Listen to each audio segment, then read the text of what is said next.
15 Ağustosda Mara vilayetinin Mara şäherindäki Belent Söwda merkeziniň daşynda müňlerçe adam Söwda nokudu tarapyndan gurnulan lotereya oýnunda özlerine wada berilen bayraklaryň çykmandygyna köpçülikliň nägilelik bildirenden soň käbir raýatlaryň puly ýzyna berilip başlandy. Şol bir wagtda häkimetler lotereya oýnunyň 17 Ağustosda vilayetiň uly bazarynda täzeden geçiriljekdigi barada beren wadasynda tapylmady. Mardaky lotereya oýnu bilen bagly soňky maglumatlary Azatlyk radiosynyň habarçylary sebitden habar berdiler. 17 Awgust lotereyanyň guramaçylary tarapyndan satylan joraplar ýygyna alynıp başlandy. Ýöne joraplar ulanylan, ýagny geýlen bolsa, onda olaryň puly ýygyna berilmeýär.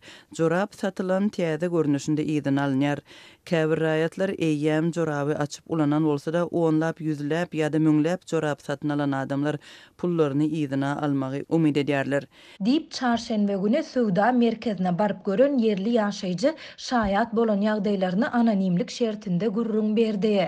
Şol bir wagtda habarçymyz lotereýany gurnoýjularyň joraplary alyp, olaryň puluny ýygyna berip başlandygyndan köp adamyň habarsyzdygyny hem aýtdy. Ýatlasak habarçymyz awgust aýynyň başynda Belen Söwda merkeziniň lotereya oýnunyň geçirilýändigini we oýnu 50 manat töläp bir jorap satyn alan her bir raýatyň gatnaşyp bilýändigini yglan edendigini aýtdy. Lotereýany gurnoýjylar oňa gatnaşan adamlaryň hiç biriniň bayraksyz galmajakdygyny, ýagny lotereýalaryň hiç biriniň boş däldigini hem aýdypdyrlar.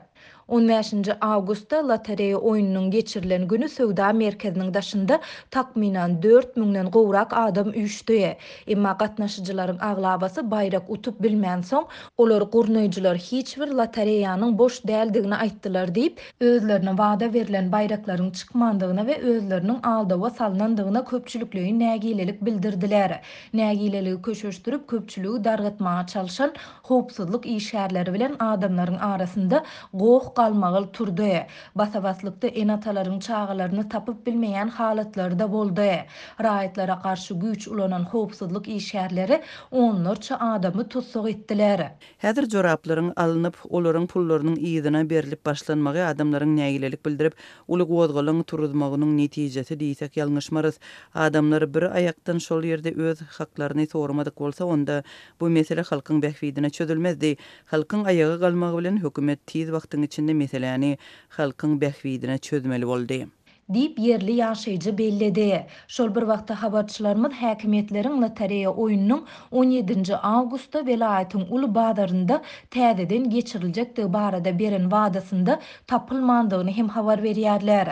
Ýatlasak 15 Ağustosda tutsak edilmelere garamazdan Söwda merkeziniň daşynda durup nägileligini dowam etdiren adamlar diňe lotereýanyň şu ýepde vilayetiň uly bazarynda gaýtadan oýnaljakdygy barada häkimetleriň beren wadasyndan soňra giýişlik sagat 6-dan soň Söwda merkeziniň öňüni terk edipdiler. Onlarça adam Marynyň täze bazaryna baryp lotereya oýnunyň geçiriljek ýerini gözledi. Olar bu ýerdäki söwdegerlerden lotereya oýnunyň boljak ýerini soranyny, hiç ýyl oýnuň bolmajakdygyny bilip galdylar. Diýip waka şaýat bolan başga bir marly ýaşaýjy aýtdy.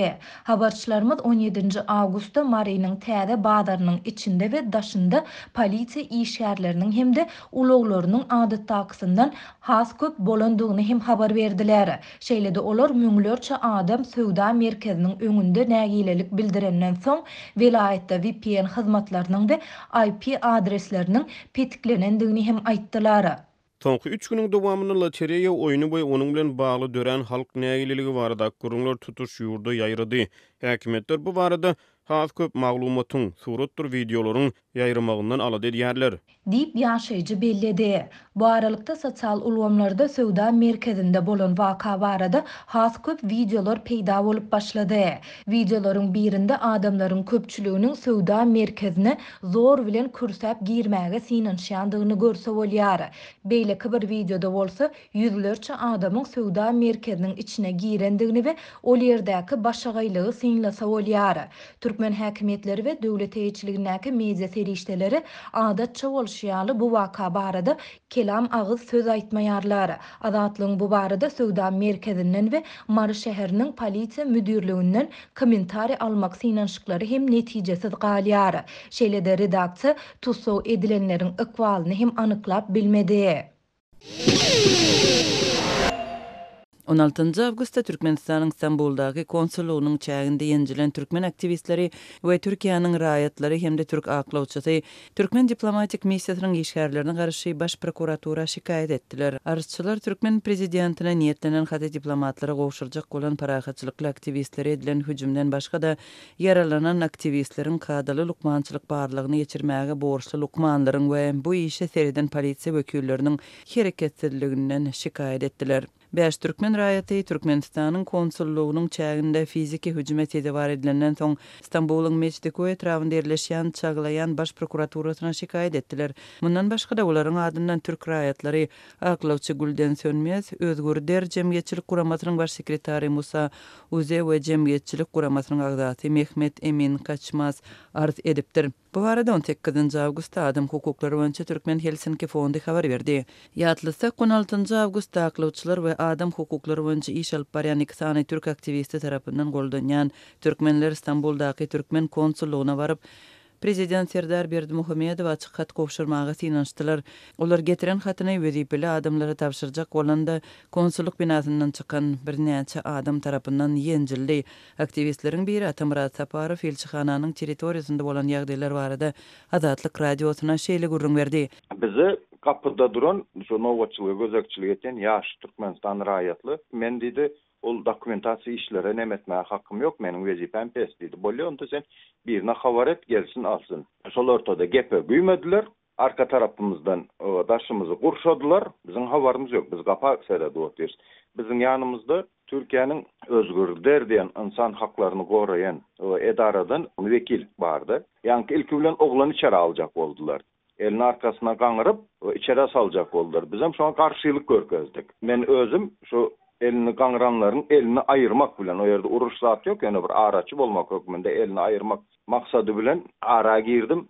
Edil şol ýagdaýda maňlaýymdan urgu geldi. Atamurat Saparowyň sözlerine görä hatyň mazmununda türkmen prezidentinden howa gatnawlaryny ýola goýmak we pasport almakdaky kynçylyklary çözmek ýaly raýatlar üçin iňen wajyp meseleler gozgalýar. Haýyşnama diýsek, ýalňyşmars, ýagny 2,5 ýyldan bäri ýollaryň ýapyklygy netijesinde döredilen kynçylyklar, ýani emeli ýagdaýda döredilen kynçylyklar bizim öz raýatlarymız Istanbulyň halkara aeroportunda soğuk betonyň üstünde ýatyp durup ýörler. İçinde çağılar hem bar, garrylar hem bar.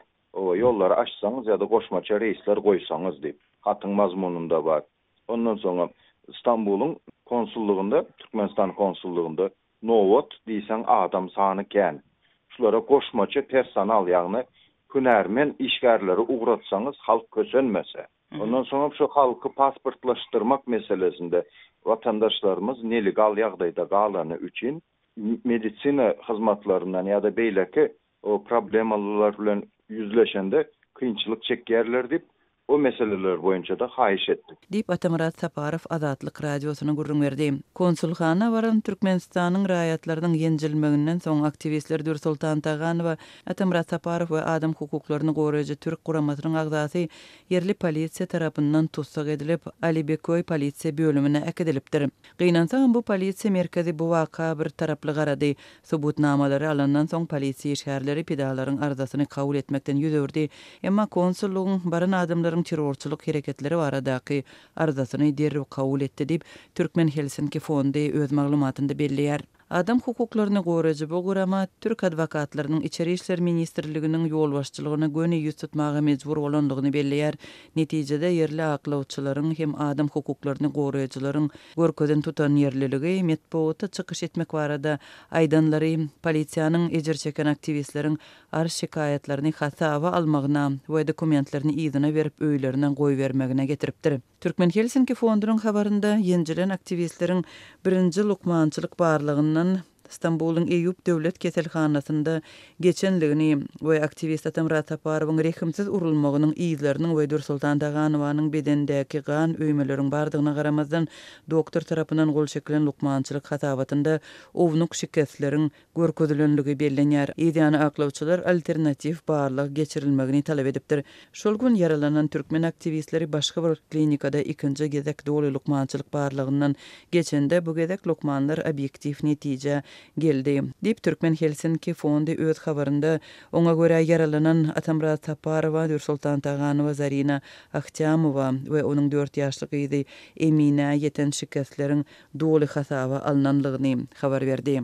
Adam hukuklarına görece Türkmen Helsinki Fondi Türk rayatlarının hem diplomatik wekilhananyň resmileriniň Türkiýanyň rayatlaryna hem garşy el kaldyrmagyna beperway garayan polisiýanyň hereketsizliginden näýilelik bildirenligini belliýär. 17 awgust Adwokatlar Birleşiginiň web sahypasynda çap bolan maglumatda Türkiýede ýaşaýan türkmen doganlarymyň Türkmenistanyň prezidentine ýazan hatyny çap edýäris we goldawmyzy mälim edýäris diýilip ýazylypdyr. Hergedek Türkmen migrantlary häkimetleri ýüz tutmagy synançanlarynda konsulluk işgärleri öz raýatlarynyň hereketlerini terrorçylykly diýip häsiýetlendirýärler diýip Türkmen Helsinki Fondi öz maglumatynda belliýär. 16 awgustda bolup geçen waka Türkmenistanyň Istanbuldaky konsullugynyň binasynda türkmen raýatlarynyň ýenjilmeginiň ilkinji ýagdaýy däldir. 2021-nji ýylyň 1 awgustynda türkmen aktivisti Farhat Turdeýew näwelli adamlar tarapyndan zor bilen konsulluk binasyna ekidilip bir näçe sagatlap şol ýerde saklanypdy we ýenjilipdi. Türkiýanyň polisiýasynyň kömegi bilen boşadylan aktivist kömek soramak üçin Türk häkimetlerine ýüz tutmaly bolupdy. Levan Polat'ın administrativ merkezi Türkmenawatda bina edilen ýolagçy awtomobiliniň gurulşy uzagy çekýär. Azatlyk radiosynyň habarçylary häkimetleriň gurulşyk işleri bir ýyl töwerew totudylan deskanyň garaşsyzlyk bayramasyna dolu taýýar edilmegini talap edýänliklerini habar berýärler. Awtomobiliniň daşky fasady dolu tamamlanan hem bolsa içi heniz taýýar däl. Sebäbi bu deskada soňky bir ýyl bäri gurulşyk işleri alınıp barylmady. Ýa-ni ýakynda häkimetler awtomobilini garaşsyzlyga dolu taýýar etmeli ve davaralı açmalı diýip gysap başladylar.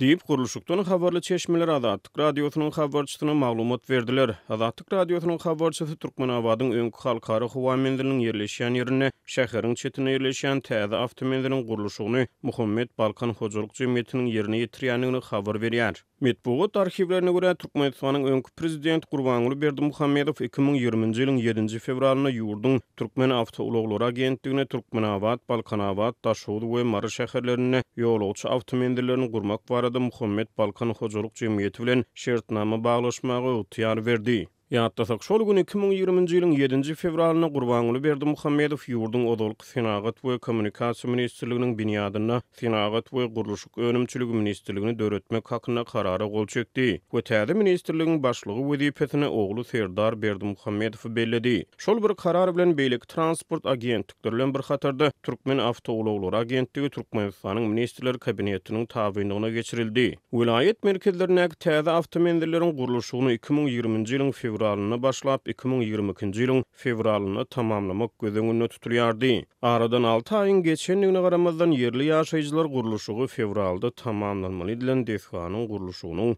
garaşsyzlyk bayramyndan soňra hem dowam ettiriljekdigini ananýarlar. Täze deskanyň gurulşygynyň bir ýyl töwerew togtadylmagynyň sebäpleri resmi taýdan mälim edilmeýär. Ýöne gurulşygyň togtadylan döwri ýurtda pandemiýa çäklendirmeleriniň girdilen döwrüne gawat gelýär. Bellesek 2020-nji ýylyň aprelinde öňkü prezident global pandemiýa bilen bagly dünýäde emele gelen ýagdaýlar sebäpli ýurtda diňe ýaşaýyş durmuş ähmiýetli deskalaryň gurulşygyny dowam etdirmegi tapşyrypdy. Muňa garamazdan pandemiýa döwrüne paýtagat Aşgabatda ýaşaýyş durmuş ähmiýeti soragy astyna galýan gymmat bahaly Kaşan mehmanhanalar açılıp ulanılmağa verildi. Döwlet medpuaty Muhammed Balkan Hojalyk Jemgyýetine ynanylan awtomobilleriň bahasy barada maglumat bermeýär. Awtomobilin gurulşy Türkmenawatda açılıp ulanylmağa berilen aoýyň gurulşyndan hem öň başlady. Ýöne aoýdan izde galdy. Diýip yerli ýaşaýjylar aýdýarlar. Ýatdasak Türkmenawatda ýaşaýyş durmuş ähmiýeti soragy astyna galýan ak öý binasy geçen ýylyň tomtuny açyldy. Şol bir wagtda yerli ýaşaýjylar Türkmenawatda gurulýan täze awtomobiliniň yerleşýän ýerini çet görýänliklerini aýdýarlar. Bu awtomobil Türkmenawatyň gündorunda yerleşýär. Awtomobil Türkmenawat awtobanyndan 28 kilometr aradaşlykda yerleşýär. Awtomobiliň çetde salynmagy ýolagçylaryň ýol sagydyny köpeldýär. Diýip bir yerli ýaşaýjy Azatlyk radiosynyň habarçysyna gurrun berdi. Avtomenzil Türkmenabadyň Gündogor çetine ýerleşýär. Awtoban şäheriň gün ortasyndan çekilipdir. Ulaglar avtomenzilden awtobana çykmak üçin 28 kilometr ýol geçmeli bolarlar. Hasazol 2014-nji ýylyň sentýabryny Aşgabatyň Demirgazyk etegine halkara avtomenzil açylyp ulanylmaga berildi. Şonu döwlet medeniýeti bu avtomenzilden Eýrana, Ermenistana, Gazagystana, Özbegistana, Türkiýe we Owganystana oňoýly awtobuslaryň ugrajakdygyny habar beripdi. Bu halkara avtomenzil hem Muhammed Balkan Hojaluk Jemgyýeti tarapyndan gurulupdy. Bu kampaniýanyň ýurtdaky ýyry gurulşyk tenderlerini ýeňmeginiň aňyrsynak sebäpler aýdylmaýar. Ýöne halkara derňew jurnalistleriň Türkmenistan babatda geçirýän seýrek derňewleri ýurtda ýyry tenderleriň köplenç Türkmenistanyň prezidentiniň ýakyn töweregine adamlara onanylýanyny görkezýär. İnternet maglumatlarynyň çen tutulsa Muhammed Balkan Hojaluk Jemgyýeti gurulşyk bu bilen bir hatarda öňümçilik ulgamyna hem iş alyp barýar. MNB Group harit nişany bilen görkezilýän kampaniýa şol bir wagtda aýak-gap, haly we deri öňümçiligi pudoklaryna hem iş alyp barýar. Kampaniýanyň web saýtyndan ma'lum bolşuna görä ýurdun paýtagyna iň ýeri berkarar Sowda dinjalyş merkeziniň 2-nji gatyna ýerleşen NB restorany we 3-nji gatyna ýerleşen NB döner tagam kafe hem Muhammed Balkan Hojaluk Jemgyýetine degişli bolup durýar. Türkmenistanda soňky 10 ýylda birnäçe halkara howa mendilleri, deňiz porty, awtobanlar we awtomendiller açylyp ulanylmaga berildi. Ýöne synçylar milliardlarça dollar sarf edilen dehgalaryň köpsiniň doluq howatyny işledilmeýändigini aýdýarlar. Ýapyk Türkmenistanyň hökümeti ýurdu ýüfek ýolunyň ýüregi atlandyryp onuň Sewitdäki iň ýeri ulag saçyr geçelgileriniň birine öwrülýändigini öňe sürýärler. Döwlet medeniýeti 16 awgustda awazada öz işini tamamlan halkara ulag maslahatyny ýurdun ulag ulgamyna ähli umumy hyzmatdaşlygy goşýan goşondunyň iqrarnamasy hökmüne wagt etdi. Azatlyk radiosynyň Lewapdaky habarçysy şu günler Türkmenabad avtomendiliniň uzaga çeken gurulşyk işleriniň garaşsyzlyk bayraminyň öňü ýany gije gündüz iş tertibine geçirilendigini habar berýär. Balkan welaýatynyň Türkmenmaşy şäherinde howanyň temperaturasy 40 gradusa çenli golaýlaýan şu günlerde ilat suw we elektrik üpçünçliginiň ençeme sagatlaپ kesilmegi bilen ýüzbeýdi boldy. Bu ýagdaý adaty ilatyň gündelik durmuşynda bökdönçlükler döreden bolsa, telekeçileri uly maddi ziýana goýdy. Bu barada Azatlyk radiosynyň Sebitdäki habarçysy maglumat berdi. Onuň sözlerine görä 17 awgustda gündüz şäheriň ilatyna 10 sagatlap agyz suw we 6 sagatlap elektrik energiýasi berilmedi. Hususan da şäheriň şahydy Molenepez, Gurban Sultan Eje we Türkmenmaşy köçeleriniň uğrunda hemde töwereginde suw we tok üpçünçligi kesildi. Adamlar iň köp hajathanalarda suwuň bolmazyndan kösendiler. Howanyň gyzgynlygy 37 gradusdan aşýan mahaly kondisionerler we sowadyjylar işlemedi. Hususan da adamlaryň et we süýt önümleri zaýa boldy diýip Türkmenmaşyly denan anonimlik şertinde gurrun berdi. Habarçymyz suw we elektrik bökdönçlükleri sebäpli doňdurulan haritlaryň sowdasyny edýän telekeçileriň has köp maddi ziýan çekendigini, olaryň öz önümlerini halas etmek synanşyklarynyň başa barmandygyny hem aýdýar. Bazarlarda we sowda merkezlerine birnäçe tonna buğdaymak eräp zaýa boldy. Şeýlede yüzlerçe kilogram et we et önümleri, süýt we gatyk önümleri zaýalandy. Elektrigiň kesilen wagty güýje ýerýän goşmaçy transformatorlar ýokdugy sebäpli haritleri halas edip bolmady. Telekeçleriň her biri müňlerçe manat maddi ziýan çekdi. Diýip Türkmenmaşyly telekeçi anonimlik şertinde aýtdy. Telekeçilerin ençemesiniň habarçymyza gurrun bermegine görä, yerli elektrik edarasy togyň kesilmeginiň sebäplerini halkalayyn elektrik ulgamynda awatlaýyş işleriniň geçirilendigi bilen düşündiripdir. Ýöne olar awatlaýyş işleri we elektrik üpçünçliginiň kesiljekdigi barada ilaty öňünden habarly etmändirler. Biz çeken maddi ziýanymyzyň öwedini dolmagy talep edip şäher häkimligine, elektrik edarasyna we polisiýa ýüz tutdyk. Ýöne adatça bolşýaly ýüzlenmelerimiz oňaýyn jogap tapmady. Bize hiç bir kompensasiýa tölenmedi. Diýip başga bir telekeçi aýtdy. Azatlyk bu barada Türkmenmaşynyň agyz suw we elektrik edaralarynyň kommentariýa alyp bilmedi. Türkmenistanda ilatyň agyz suw we elektrik üpçünçligindäki problemalar tutuş ýylyň dowamında ýyl-ýyldan ýüze çykýar. Bu bökdönçlükler her ýylyň tomuz aýlarynda jokrama ıssy günlerde hasta ýitileşýär. Ýurdun öz ilaty elektrik etmezçiliginden ejir çekýän mahaly energiýa resurslaryna baý Türkmenistan elektrik energiýasyny daşary ýurtlara satýar. aşyrýar. Owganistan, Eýran we Özbegistan öz ilatynyň energiýa bilen üçünçülüginiň belli bir bölegini Türkmen elektrik togunyň hasabyna amala aşyrýar. Geçen ýyl Türkmenistan öz elektrik energiýasini Gyrgyzstana hem eksport edip başlady. Türkmenistanyň suw üçünçülügi bilen bagly problemalaryna halkara guramalarynyň hasabatlarynda hem üns çekildi. Birleşen Milletler Guramasynyň Adyk we Owa hojalyk boýunça idarasynyň geçen ýylyň awgustunda çap eden hasabatynda Türkmenistanda suwdan peýdalanmagyň geriminiň aýgytly derejä ýetendigi duýduruldy.